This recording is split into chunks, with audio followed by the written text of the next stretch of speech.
네, 안녕하세요. 오늘은 지난 시간에 이어서 총괄성이라는 것에 대해서 이제 배울 거예요. 총괄성. 총괄성의 개념이 화투에 직접적으로 나오는지는 모르겠지만 어쨌든 지금부터 하는 내용은 용액에서의 어떤 이제 용질의 이제 입자의 개수에 따라서 이제 입자 수, 몰수, 분자 수에 따라서 어떻게 이제 될 것인가 그러한 개념들이 이제 총괄성이거든요. 그래서 총괄성에 대해서 하나하나 알아보도록 할게요. 첫 번째 증기압력입니다. 증기압력은 앞에서 또 했었지만 밀폐된 공간에서 어떤 액체가 존재할 때 그 액체는 이렇게 증발할 수밖에 없어요. 증발을 하고 또 이 증발된 게 응축을 하고 그러면서 어느 순간 평형에 이르는 시점이 도달하게 되겠죠. 앞서서 우리는 이걸 봤죠. 이런 그래프를 기억하실 거예요. 이렇게 시간이 지남에 따라 이제 응축을 하고 이제 증발 속도를 하면서 응축을 하면서 평형에 이르는 이 평형에 이뤘을 때 이 평형에 이뤄지는 상태에서 온도 T에서 이 기체들의 압력을 증기압력이라고 한다. 이렇게 그냥 떠올리면 돼요. 액체 밀폐된 곳 어떤 온도가 있을 때 그것의 압력 P는 증기압력이라 한다. 이러면 정의는 끝난 거예요. 왜? 왜 그런 건데? 앞에서 지금 방금 봤잖아요. 요거 때문에 요거 응축이 이렇게 되고 응축 속도가 이렇게 되고 증발 속도가 이렇게 되면서 응축 속도와 증발 속도가 만나는 이 평형한 지점에서 이제 우리는 요 평형 상태를 만족하게 되고 그것에서 압력을 우리는 말할 수 있다. 그래서 요거는 이제 지우고 이제 그것이 증기압력이라는 것을 알았으니까 다음 페이지로 넘어갈게요. 증기압력. 이렇게 말하게 되죠. 앞에서 그래프로 봤죠. 운축 속도와 증발 속도 이렇게 있을 때 결국엔 지금 증발 속도가 매우 커요. 보세요. 처음은 운축 속도가 이거밖에 안 되는데 증발 속도는 애초에 빠르다고요. 그런데 어느 순간 되면 적당히 이제 큰 거죠. 그 다음에 어느 순간 되면 같아지죠. 그럼 여기서의 온도 T에서 여기서 가지고 있는 압력을 증기압력, 증기압 이렇게 말할 수 있는 거죠. 그래서 그냥 읽어볼게요. 일정 온도에서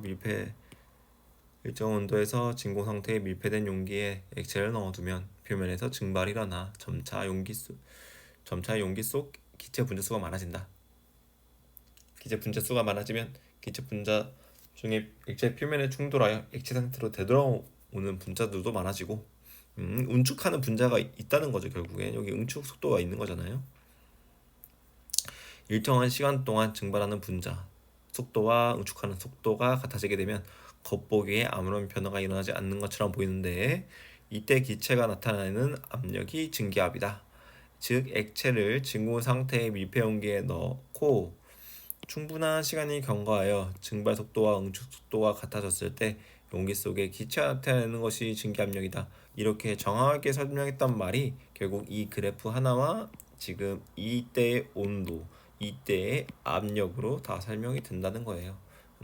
이렇게 이제 글로도 무조건 정의를 이제 밀폐된 공간, 정해진 온도도 알아야겠지만 요 그림도 하나 이렇게 떠올려 보고 응축보다 증발이 크고 응축보다 증발이 크고 응축과 증발이 같아졌고 이렇게 이걸 한번 떠올리세요. 이런 것들이 나온다면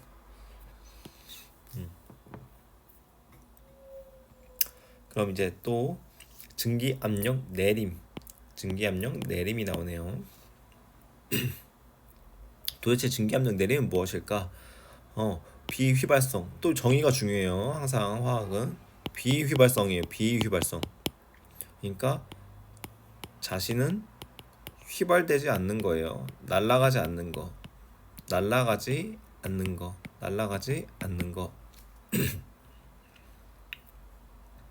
날아가지 않는 용질이 녹아있는 묽은 용액에서 용액의 증기압력은 용질이 방해에 의해 순수한 용액의 증기압력보다 작아진다. 이때 용매의 증기압력과 용액의 증기압력 차이를 증기압력 내림이라고 한다. 이게 무슨 말이냐? 이게 무슨 말이냐면 그냥 쉽게 설명을 할게요. 그냥 쉽게 하면 이해할 수 있도록 그냥 설명을 드릴게요. 이렇게 액체가 있다고, 똑같이 액체가 있다고 생각을 해보고 이제 날아가는 거예요. 날아가는 거예요. 근데 이제 얘는 아까 정의에서 뭐 했어요? 표면에서 증발이 일어나는 거잖아요. 그럼 이제 이 표면에서 증발이 되고 또 물 분자가 표면을 이동을 하고 이런 과정들이 반복이 되겠죠.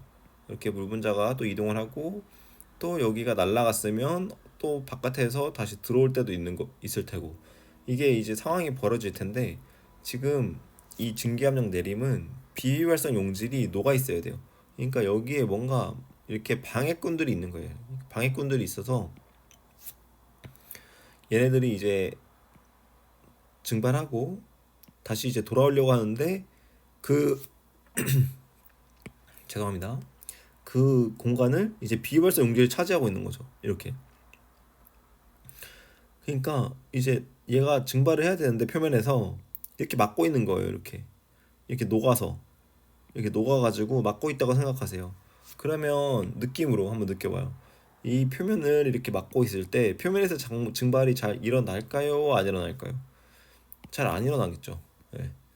이렇게 용질이 이렇게 이제 막 방해를 하면 용질이 녹아서 이제 이동하는 거를 방해를 하면 증기압이 내려간다는 거예요. 그게 바로 이 말입니다. 그래서 이제 여기서 설명이 나오는데 용액의 농도가 진할수록 증기압 내림이 커진다. 이거는 뭔가 당연한 거겠죠. 당연한 거죠, 이거는. 여기서 표면에 뭐 이상적인 거죠. 만약에 녹였는데 그냥 예시를 이거 너무 이상적인 예지만 여기 표면에 10개 정도만 분자가 이제 있을 수 있다고 쳤을 때 이렇게 4개가 있는 거랑 여섯, 셋, 넷, 다, 일곱 개가 이렇게 쫘라락 이렇게 막고 있는 거랑 4개가 막고 있는 거 어떤 게 더 증발하기가 힘들겠어요? 이렇게 쭈루룩 막고 있는 게 더 힘들겠죠. 왜냐면 여기에서만 이 공간에서만 증발이 일어나잖아요. 여기는 지금 막고 있어서 그러니까 여기가 증발이 더 힘들다. 증발이 힘들다. 증발이 힘들다? 그럼 증기압이 낮다. 왜냐? 덜 날아갈 거니까. 덜 날아갈 거니까. 그쵸? 덜 날아갈 거니까 힘들 수밖에 없다.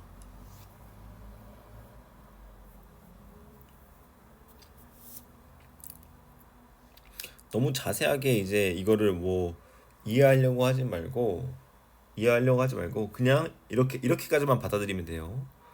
이게 농도가 높아지면 비휘발성 물질 용질의 농도가 높아지면 이게 증발이 쉽지 않구나.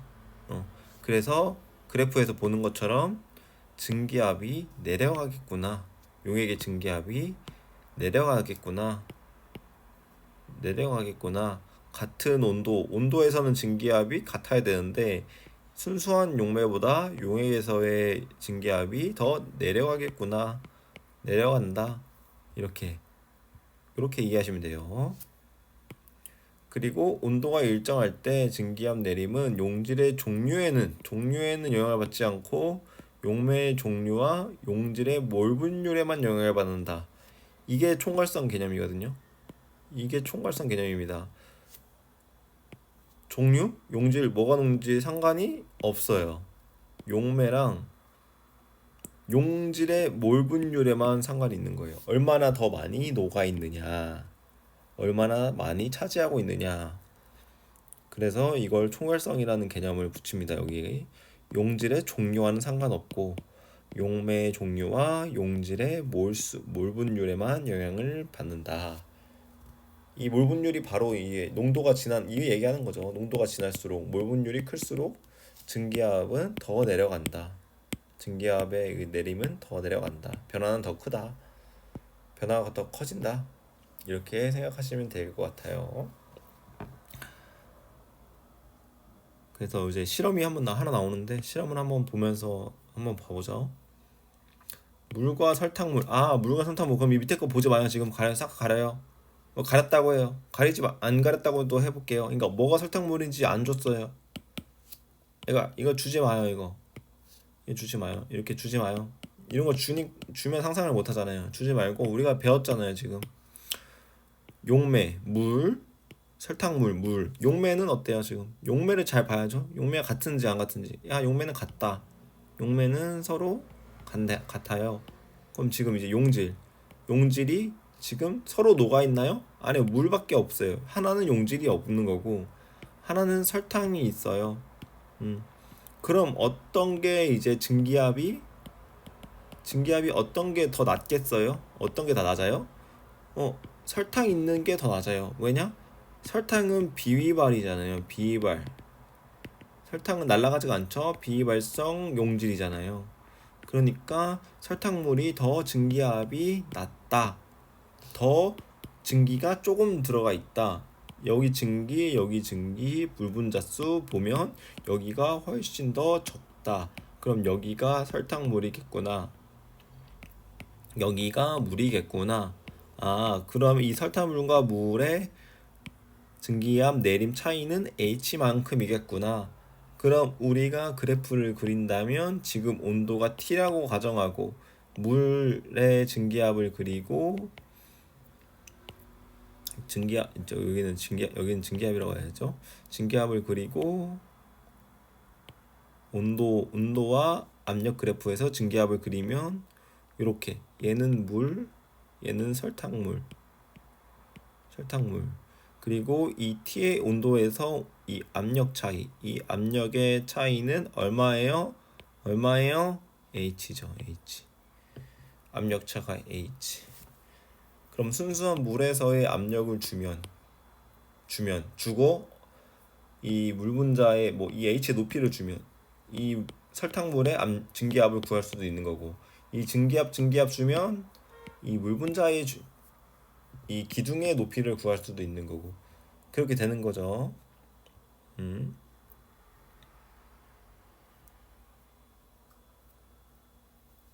그래서 이제 요 정도까지 설명하면 요 이제 지우고 지웠어요. 이해했죠? 이렇게 이해하는 거. 그리고 이제 다시 이제 뭐가 나오냐면 묽은 용액에서의 증기압 압력 내림 여기 나오네요. 묽은 용액에서의 증기압 내림이 뭐냐? 한번 또 읽어봐요. 이제 라울의 법칙이라 나왔는데 비휘발성, 비전해질. 아까는 비휘발성만 해당됐죠. 근데 이제 비전해질이에요. 이제 얘는 전해질 이제 NaCl을 녹였을 때 Na 플러스 Cl 마이너스 이렇게 이제 수용액 상태가 되는데 이제 이것도 안 된다는 거죠. 전해질이니까. 그러니까 이런 예시로는 아까처럼 그냥 설탕을 들거나 그런 걸 들면 되겠죠. 설탕 같은 거. 전해질도 아니고 비발상이니까 증기압 내림은 용매의 몰분율에 비례한다. 용매의 몰분율. 그러면 지금 요 용액의 지금 증기압력은 용매의 증기압력인데 이 용매가 가지고 있는 몰분율. 용매가 가지고 있는 몰분율이 2분의 1이라면 이 용액의 이제 증기압력이 용매의 증기압력의 2분의 1이라는 거죠. 그래서 묽은 용의 증기압력 내림은 용질의 몰분율에 비례한다. 결국에 식을 이렇게 쓰는데 이렇게 쓰는데 그냥 잘 따라가면 증기압 내림은 결국 식을 보면 증기압 내림은 용매에서 용액 뺀 거예요. 아까 그래프 보면 되죠. 그래프 이 물, 설탕물 온도 T에서 이만큼 빼준 거 용매 이거 설탕물 용액이 더 낫단 말이에요. 무조건 증기압력이 이렇게 이 차이 빼준 게 이 증기압 내림이다. 이게 위에서 설탕물 H다 했잖아요. 그런데 이제 아까 위에서 라우레 법칙이니까 용액의 증기압력 아까 용액의 증기압력 뭐였어요? 용매에서 용매 몰분율 곱한 거란 말이에요. 그러면 용매 묶이고 용매에 이렇게 해버리니까 1 용매의 몰분율은 이게 곧 용질의 몰분율이 되는 거죠. 용질의 몰분율이 되니까 결국 증기압 내린 거는 용매 곱하기 용질의 몰분율이다. 이렇게 쓸 수 있는데 뭐 외우셔도 되고 그냥 이건 외우는 게 아니라 이해를 하는 거예요. 이해. 지금 제가 이렇게 그래프 그린 것처럼 이해를 하는 거죠. 이해를 하시면 됩니다. 증기압 나름은 여기서 이거 뺀 거니까 이거 뺀 거니까 요 용액의 증기압을 구하려면 용매의 몰분율을 곱한 건데 이제 용매끼리 묶어서 1-x 용매의 몰분율을 빼주니까 용질의 몰분율이 나오고 용질의 몰분율 곱하기 용매의 증기압력은 증기압력의 차이를 구한 거다. 근데 이런 거를 아마 문제를 내실 때 이런 거를 물어보고 싶지 않을 거예요. 그냥 너 공식 외웠어? 너 공식 외웠어? 너 공식 외웠으니까 이 공식 너 이거 넣을 수 있어? 이건 아니에요. 내가 봤을 때 공식을 이용하는 건. 그러니까 분명히 이 전개적인 흐름을 알아야 돼요. 흐름. 용액의 증기압은 용매의 몰분율 곱한 거. 그러니까 하나만 딱 틀을 잡아놓으면 되죠. 아, 그러니까 이게 지금 용매가 있는데 여기에 나는 지금 여기 지금 반은 이렇게 외우면 돼. 나 여기서 용매인데 반은 안 녹는 거 그리고 비전해즈를 넣을 거야. 반은. 그러면 지금 결국에는 지금 용매가 날아갈 수 있는 건 이 반밖에 없어. 이 전체 중에 반밖에 없어. 그러면 그러면 선생님이 그랬어. 반은 입구를 막고 있는 거라고 그랬어. 반은 입구를 막고 있어. 그럼 증기압력은 용액의 증기압력은 처음 그 용매가 가지고 있는 이 전체 용매 증기압력 곱하기 2분의 1이겠구나. 이 위에 입구를 반을 막고 있으니까 2분의 1이 이제 증기압이 되겠구나. 이렇게 이제 반밖에 안 나가니까 여기서 5개씩 나가서 하는 거랑 여기 이제 10개씩 나가서 하는 거랑 차이가 있으니까 이거 10개 원래 10개인데 5개로 줄었구나. 그래서 2분의 1이구나. 이렇게까지만 이해를 하고 넘어가면 돼요. 이 공식을 외우는 문제는 제 생각엔 나오지 않을 거예요. 이런 흐름과 이해와 이런 직관을 물어보는 문제가 나올 거기 때문에 이 정도만 하시면 됩니다. 그럼 증기압 내림은 이 정도로 끝이 났고 이제 끓는 점 오름과 얼은 점 내림을 할 건데 이것도 이제 똑같습니다. 이것도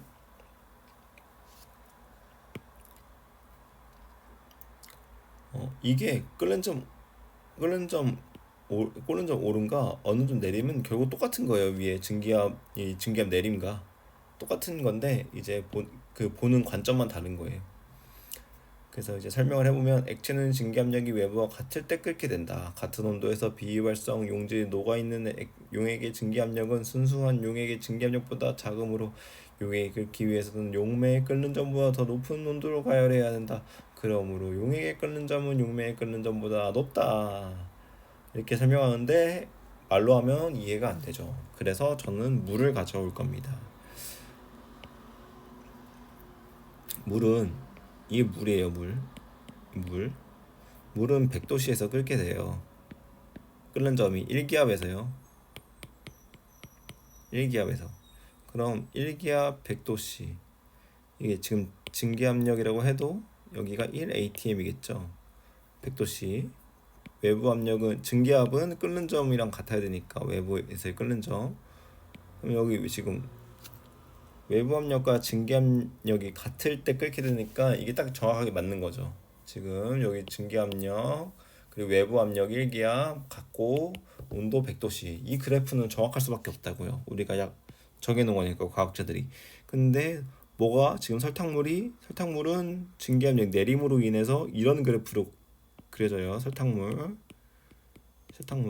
그려요. 그러면 지금 외부 압력과 1atm과 같아지는 온도를 그래프를 따라서 그리면 지금 100도씨보다 더 높게 되죠. 이게 끓는 점 오름입니다. 용액이 돼서 증기압이 떨어지면 원래 있던 용매보다 그래프가 내려가기 때문에 그 상태에서 끓는 점은 1기압 기준에서 어쩔 수 없이 높을 수밖에 없습니다. 이렇게 이해되셨죠? 이 그림으로 이해하고 이 그림으로 이해를 해요. 이 그림으로 이해를 하고 이제 이렇게 외우는 거죠. 용액은 끓는 점 오름 끓는 점 오르고, 그리고 증기압 내리고, 끓는 점 올리고. 그럼 이걸 한 번에 이제 그림으로 가보면 용매에 있고 설탕물 용액은 끓는 점이 아니라 증기압 내리고 끓는 점 올리고 끓는 점이 올라가는 거죠. 끓는 점 올리고 증기압 내리고 되셨죠? 이 정도면 되셔야 돼. 이 정도면 되셔야 돼요.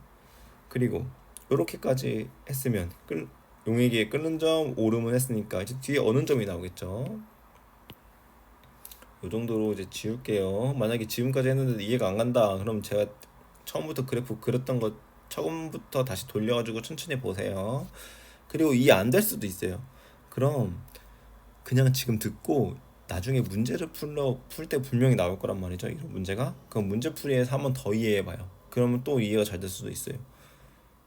그럼 이제 끓는 점까지 했으니까 이제 2번으로 넘어가서 비유발성 용질이 녹아있는 용액이 어는 과정에서 용질에 방해가 있으므로 용액이 얼기 위해서는 용매의 어느 점보다 더 낮은 온도로 생각해야 된다. 그러므로 용의 어느 점은 용매보다 낮다. 이렇게 설명하는데 또 이제 말로만 돼 있으니까 이해가 힘들죠. 이거 지금 이 친구는 그냥 물인 것 같아요. 물로 그냥 이해를 할게요. 물. 여기 이제 지금 용매의 상표현도가 있는 거예요. 이렇게 용매의 상표현도 1기압이니까 우린 물이라고 지금 가정했죠. 물이라고 가정을 했으니까 여기 다 지금 지우고 제가 숫자를 넣을게요. 물이니까 1도씨 끓으려면 용매 끓는 점이니까 100도씨일 거고, 용매 어는 점이니까 얼음이니까 0도씨일 거예요. 그러면 지금 용액의 증기압력 곡선, 지금 여기 봐요. 이거는 용액이에요. 용액이고 위에 제가 초록색으로 하는 건 용매 증기압력 곡선이에요. 이 지금 용액은 어떻게 내려가고 있어요? 아래로 내려오고, 얼음도 아래로 내려오죠. 얘도 아래로 내려오죠. 얘도 이렇게 아래로, 다 아래로 내려오게 돼 있어요. 다 아래로 내려오게 돼 있으니까 지금 이 상태에서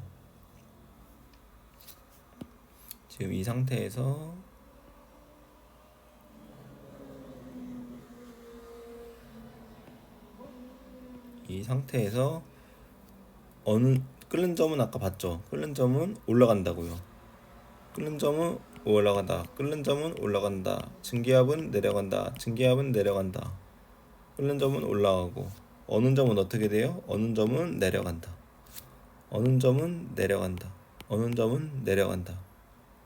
되셨죠? 이렇게 되는 겁니다. 그래서 요 그림을 머리에 넣는 게 좀 중요해요, 사실. 이게 머리에 있어야 증기압 내림, 끓는 점 오름, 어는 점 내림 이렇게. 어떨 때 용액 상태일 때, 용액 상태일 때. 근데 이 차이는 어떤 차이냐? 어, 지금 여기 용액 끓는 점 요거 용매 끓는 점 차를 끓는 점 오름차, 끓는 점 오름 델타 T B라고 하고, 이거 아마 보일 같아요. 그냥 보일링 끄는 거. 그리고 이거 프리징 얼은 거여가지고 F라고 하는 것 같고요. 이 온도의 차이를 델타 T F라고 한다. 이렇게 델타 TB, 델타 TF 이렇게 이 차이를 그렇게 이제 말한다고 하네요. 그러니까 요 정도 아시면 되겠죠. 그 다음에 이제 이 요인을 미치는 영향, 아까 말했죠. 읽지 말고 그냥 분명히 그 용질의 몰수, 용질이 양 얼마나 들어있는지가 중요할 거고, 종류 중요해요, 안 중요해요? 종류 중요하지 않을 거고, 용매 영향 받아요, 안 받아요? 영향을 받겠죠. 그러니까 지금 이 두 가지 용질의 몰수, 양적인 측면과 용매의 종류, 용매의 종류가 영향을 주지, 용매의 종류가 영향을 주지, 용질의 종류는 상관이 없다고 할 거예요. 그래서 한번 보면 묽은 용액의 끓는 점 오름과 어는 점은 용매의 종류와 용화 속에 녹아있는 용질의 입자수, 입자수, 몰수, 몰랄 농도에 영향을 받는다.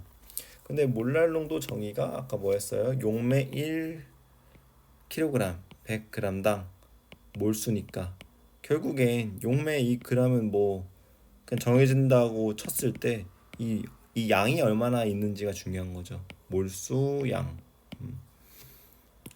그래서 이렇게 설명을 하면 이제 끓는 점 오름, 어는 점 내림, 그 다음에 증기압 내림까지 이제 총괄성으로 설명을 드린 거고, 이제 어느 점 내림 측정을 뭐 하네요. 여기 이것도 한번 실험이니까 한번 봐요. 음. 그림과 같이 장치하고 시험관 속에 순수한 용매 그러면은 아직 어느 점 내림은 아니다. 어느 점 내림 측정하려면 용액이 있어야 된다. 이런 생각 무조건 들어야죠. 용액이 있어야 된다. 용액 A, 이제 용액 나왔네. 용액 A에 대해서도 같은 실험을 반복하여 아래와 같은 결과를 얻다. 그러면 용액 A 그냥 실험을 아직 보지 마요. 그냥 상상만 해봐요. 용액 A랑 지금 용매 물질 순수한 용매 A가 있어요. 그럼 어느 점이 더 낮은 건 얘예요. A가 더 낮을 거예요. 그럼 마이너스 10이고 그냥 마이너스 5라고 생각할 수 있는 거죠. 그렇게 생각할 수 있네요. 그리고 이제 문제에서 이제 보면은 이제 이 어느 점 내림 차이가 있구나. 델타 T 프리징을 해줬구나. 그런데 이제 좀 이상한 게 이제 보이죠. 여기는 온도가 일정한데 여기는 지금 온도가 일정하지가 않아요. 그 이유를 이제 설명을 해주겠죠. 한번 보면 순수한 용매는 A에서 얼기 시작하였고 용액 A는 C점에서 얼기 시작하였다. 용액 A의 어느 점 내림 값은 A에서 이제 온도 C를 이제 빼준 거다. 이제 이 차이가 결국엔 어느 점 내림 값이죠. 순수한 용액은 B점까지 온도가 일정하게 유지되나 용액 A에서 D점까지는 어느 점이 계속 낮아진다. 그 이유는 용액에서는 용매만 얼어 용액의 농도가 어떻게 되기 때문에 점점점 진해지기 때문이다.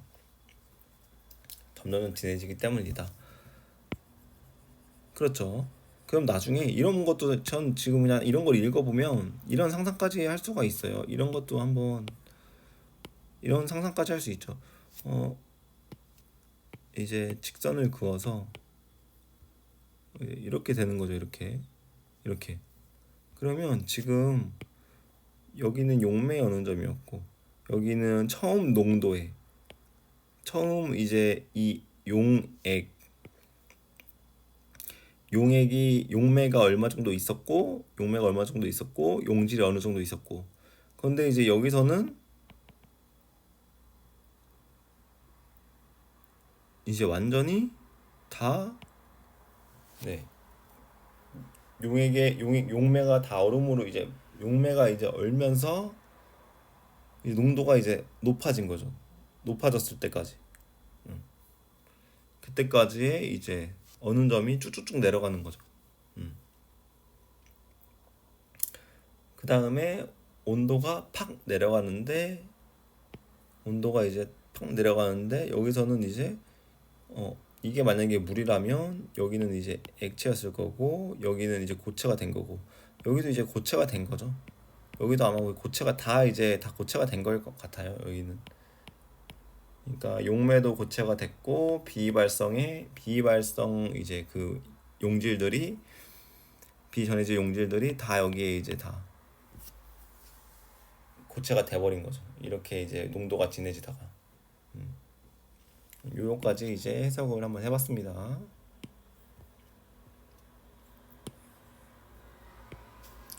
그리고 몰랄 오름상수와 몰랄 내림상수 용액의 농도가 1몰랄 농도 있대. 기준이 100g당 용매 100g당 1몰인 거죠. 요게 이제 기준인 거죠.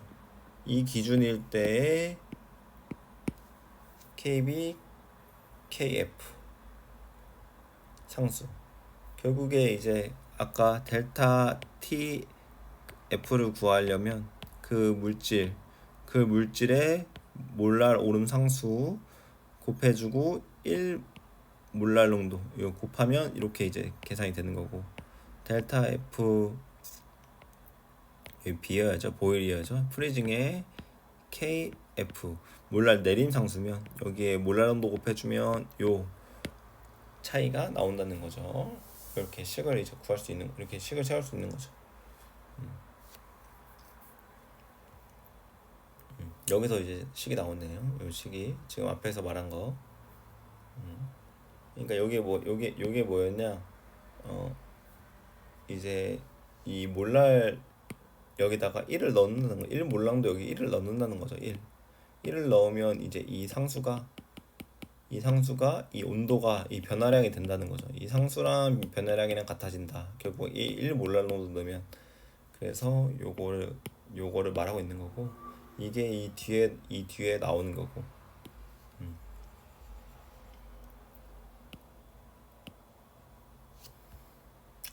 그래서 3번의 몰랄 오름 상수와 몰랄 내림 상수는 용질의 종류 아까부터 계속 말했죠. 종류와 관계 있다고요? 없다고요. 용매의 종류는 관계 있다고요. 용매 물인지 벤젠인지에 따라서 KB 값이 다 달라져요. KF 값도 다 달라져요. 네. 그러니까 용질과는 상관없고 용매와 상관이 있다. 그걸 이제 잊으면 안 되고 그리고 양과 상관이 있다. 여기서는 지금 위에서는 종류를 얘기한 거고 종류 간단하게 얘기하면 종류 이 밑에서는 양 몰수에 비례한다고 이제 얘기해 주는 거죠. 그래서 끓는 점 오름과 어느 점 내림을 이용하여 묽은 용액에 녹아 있는 용질의 분자량을 구할 수 있다. 요거는 이제 일반화 이제 대학교 가서 이제 대학교 1학년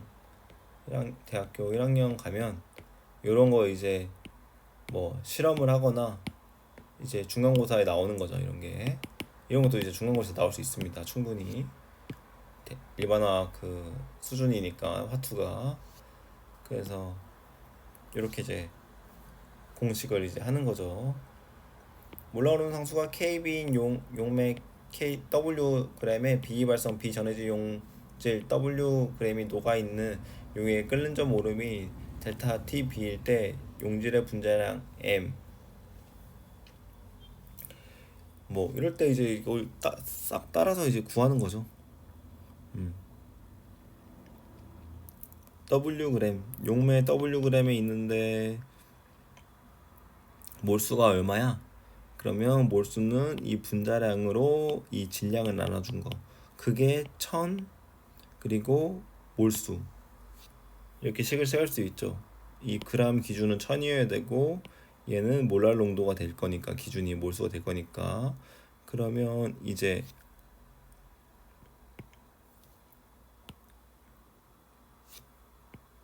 그러니까 요걸 이제 결국에는 이제 해보면 W분의 MW, 이게 대문자 소문자 구별 안 가니까 이게 좀 헷갈릴 수가 있는데, 이거를 대문자, 얘 보라색을 대문자로 할게요.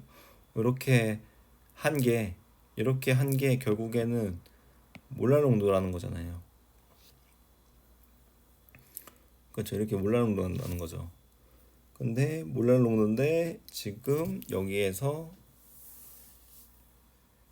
밑으로 m을 내리고, 그리고 여기 지금 1000을 곱해줘, 이 기준이 1000g당 1000g에 1 몰랄 농도라는 개념인 거니까 이렇게 식을 세워준다는 거예요. 네. 기준이 이러니까.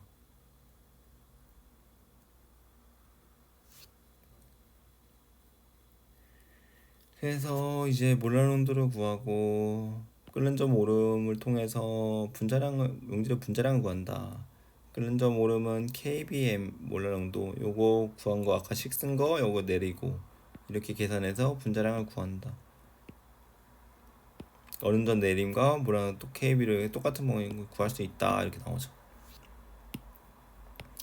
그러니까 여기서도 결국에는 끓는 점 오름만 설명해줬지 어느 점 내림은 별로 뭐 안 해도, 여기서는 이제 이, 이 풀이만 해주고, 여기서는 끓는 점 오름으로 설명하고, 여기는 이제 끓는 점 오름 설명하고, 여기는 어느 점 내림으로 풀이를 해버리고, 좀 뒤죽박죽이긴 한데 결국에는 이게 문제 나올 거니까 지금 간단하게 보세요. 간단하게.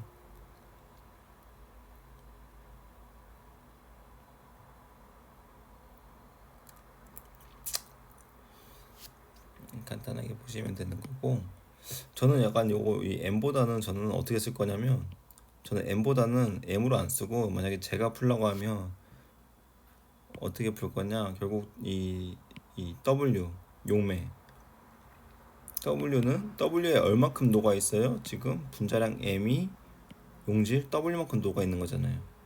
근데 이게 지금 우린 1000g을 기준으로 몰수 M만큼 녹아 있어야 된다고요. 그래서 이거 곱한 거는 이거 곱한 게 같아야 된다. 그래서 지금 1000W M은 NW 이렇게 한 거죠. 그래서 이 지금 N, 이 몰수, 이 몰수를 이 W를 나눠주면서, 이 W 나눠주면서 이렇게 계산을 한 거예요.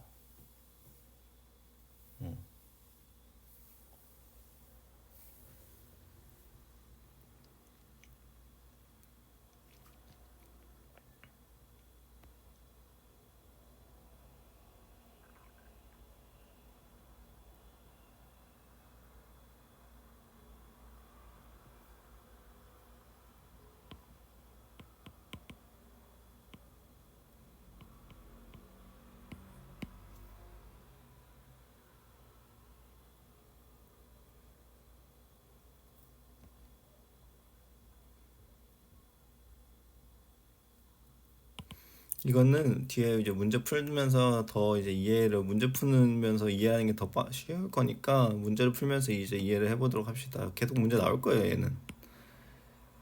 그래서 여기서 이제 요 정도까지만 마무리를 하고, 이제 하지만 뒤에 결국에 문제를 풀려면 몰랄 농도의 정의가 뭐야? 용액 1리터 분의 몰수. 몰랄 농도의 정의가 뭐야? 용매 1kg당 몰수. 퍼센트 농도의 정의가 뭐야? 100g당 가지고 있는 용질의 그램 곱하기 100. 이거 몰 농도, 몰랄 농도, 퍼센트 농도, 네. ppm 곱하기 6승 해준 거. 이거를 다 알아야 한다. 용매인지 용매인지 용액인지 리터인지. 네. 그쵸. 그걸 까먹으면 안 돼요. 여기서도 이 문제도 결국에는 이제 뒤에 문제 나올 거기 때문에 뒤에 문제 가서 한번 풀어보도록 해요. 여기도 그냥 한번 그냥 한 번만 그냥 보면 결국엔 지금 어느 점 내린 점 어느 점이 1ATM에서 물 100g 포당 99g을 녹인 수용의 어느 점이 이렇다. 순수한 어느 점 영도고 물의 몰랄 내림 상수가 이거라면, 그러니까 1몰일 때 1.86 도씨만큼 내려갔는데 지금 0.93 도씨만큼 내려갔잖아요. 그렇죠? 그럼 몇 몰이라는 걸까요, 지금? 예? 몇 몰이에요? 나누기 몇 해줘야 돼요, 이렇게 되려면? 나누기 2분의 1 해줘야 되죠. 곱하기 2 하면 이렇게 되니까. 그럼 0.5 몰이 들어있겠구나. 그렇죠. 0.5몰. 그렇죠. 0.5몰 들어있는 거죠. 근데 0.5몰인데 0.5몰이 어떤 기준이에요? 1kg 100g당 이제 0.5몰이 된 거잖아요. 1000g당 0.5몰. 그럼 100g 기준에는 아까 100g이요. 그리고 물에 100g이었으니까 100g 기준에는 몇 몰이 있어야 되는 거예요? 0.05몰이 있어야 된다는 거죠. 우리가 지금 이 어는 점, 용액의 어는 점과 1몰일 때의 어는 점 상수로 2분의 1몰이 녹아 있다는 건 알았어요. 그런데 지금 기준이 100g이 1000g이 아니라 100g이잖아요. 이거는 1000g 기준이라고요. 0.5몰이 1000g에 0.5몰 녹아 있을 때 이걸 나타낼 건데 지금 우리는 100g 용매에 0.05몰 녹아 있는 게 이거를 만족할 거다. 이걸 만족할 거다. 그럼 지금 100g 이 물은 지금 완성이 됐고 이 0.05몰 뭐가 0.05몰? 9g이 0.05몰이라는 거죠. 그럼 1몰은 몇 g이라는 거예요? 20을 곱해야 되죠. 그럼 9g에 20 곱하면 180g인 거잖아요. 180g. 그럼 이 문제에서 분자량을 180g 맞나요? 180g. 이 공식에 따라서 푸는 거 뭐 쉬워 보이죠 이렇게. 근데 그냥 이렇게 비례식으로 이렇게 풀면 돼요 순서대로. 아, 2분의 1몰 들어가 있네. 아, 근데 2분의 1몰은 1000g 0.5몰 기준이야. 근데 우리는 지금 100g 밖에 안 가지고 있어. 아, 그럼 0.05몰이 들어가 있겠다. 아, 그럼 9g이 0.05몰이겠다. 아, 그럼 1몰은 곱하기 20이니까 180이겠다. 이렇게 하는 거죠. 아니면은 뭐 알고 있는 상식으로 풀면 포도당 6개, 수소 12개, 산소 6개가 이게 포도당이니까 탄소 12, 수소 1, 산소 16 해서 6에 96, 12, 72 더하면 여기 다 더하면 여기 108이고 여기 더하면 108이고 108 더하기 70이니까 180이다. 이렇게 풀 사람은 없잖아요. 문제에서 포도당을 이거라고 뭐지 알고 있는 사람은 뭐 이렇게 풀어도 상관없겠지만 문제에 항상 이걸 화학식을 알고 있는 게 나올 수가 없잖아요. 막 뭐 벤젠의 분자량을 구해라. 뭐 벤젠은 분자량을 구해라. 이러면은 벤젠은 뭐 요게 벤젠이라고 하면 그럼 요런 거는 그냥 내가 알고 있다고 하면은 그냥 구해버리면 되죠. 그쵸? 벤젠은 이렇게 돼 있으니까 탄소 12, 12, 원자량 12, 수소 1 하면은 6 더하기 72 하면 뭐 78 정도 되겠죠. 그 벤젠의 분자량이. 그럼 제가 한번 지금 진짜 찾아볼게요. 분자량이 80이 맞는 78이 맞는지 구글에 쳐보니까 78.11이래요. 78.11 맞잖아요, 거의.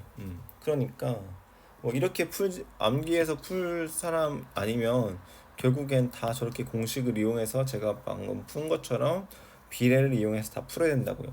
여기도 문자가 다 문자로 주어져서 어려워 보이지만 실제로 지금 이렇게 이렇게 숫자로 주어지면 제가 푼 방식대로 풀면 돼요. 오름 상수가 뭐 4였고 용매가 500g인 용질이 20 녹아 있는 뭐 이렇게 주어지고, 그런데 뭐 끓는 점 오름 상수가 또 얼마고 끓는 점 오름 상수 이건데 온도가 끓는 점이 78도인데 지금 끓는 점이 86이 됐다. 아, 그러면 끓는 점이 8도가 증가했구나. 그러면 오른 상수가 4니까 이몰랄 농도가 있었던 거네. 그러면 1000g에 이몰이 있었던 거네. 근데 우린 지금 500g밖에 없네. 그러면은 500g이니까 1몰 정도만 있으면 이걸 나타내는 거였네. 8도 올리는 거네. 그러니까 1몰이겠구나. 우리 지금 이 20g이 1몰이겠구나. 그럼 분자량 20이구나. 하고 게임 끝. 이렇게 하신다고요. 문자로 돼 있으니까 더 어려워 보이는 것일 뿐이지 숫자로 돼 있으면 오히려 너무 쉬워요. 오히려 이런 문제는 숫자로 돼 있으면 대입하고 비례 세우고 그러면 그냥 끝나는 문제입니다. 너무 어렵게 생각하지 마세요. 뭐 소금물 이런 거 구하는 것보다도 더 쉬운 거예요. 수학도 아니에요. 그러니까 이제 여기 꼴른 점 오름 이렇게까지 하고 넘어가고, 총괄성이 많아요. 총괄성이 너무 많아요 지금. 총괄성이 너무 많으니까 지금 후다닥 해야 되는데 여기 마지막에 희망이 보이죠. 여기 증기압 내림, 끓는 점 오름, 얼음전 내림, 삼투압, 삼투압 이렇게까지 해야 총괄성이 끝나는데 앞에서 제가 총괄성을 말해버리고 이제 뒤에 이렇게 끝이 나는 거니까 빨리 해야죠.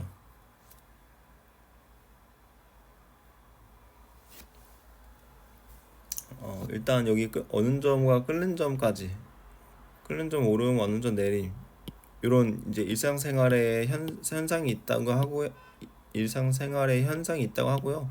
요거 한번 보시고 삼투압 현상부터는 좀 쉬었다 할게요. 좀 많이 한 것 같아요 저도.